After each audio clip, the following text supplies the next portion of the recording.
أعوذ بالله من الشيطان الرجيم بسم الله الرحمن الرحيم الحمد لله وكفى وصلى الله على مصطفى وعلى آله وصحبه أجمعين. U jednom hadisu Allahu poslanik sallallahu alejhi ve sellem je kazao: "Men banal mesdžida banallahu lahu bejtan fil dženneh."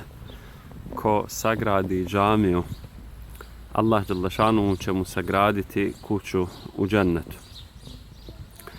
U ovom hadisu je poticaj na gradnju Allahovi dželle šanuhu kuća, to jeste džamija, gdje će se ljudi sakupljati, gdje će moliti od Allaha dželle šanuhu, gdje će se njemu iskreno obraćati, gdje će činiti ibadet samo njemu. Nalazimo se ispred Zagrebačke džamije, koja je jedna od najljepših džamija u Europi i jedan od najljepših i najfunkcionalnijih islamskih centara koje zaista vrijedi posjetiti i vidjeti.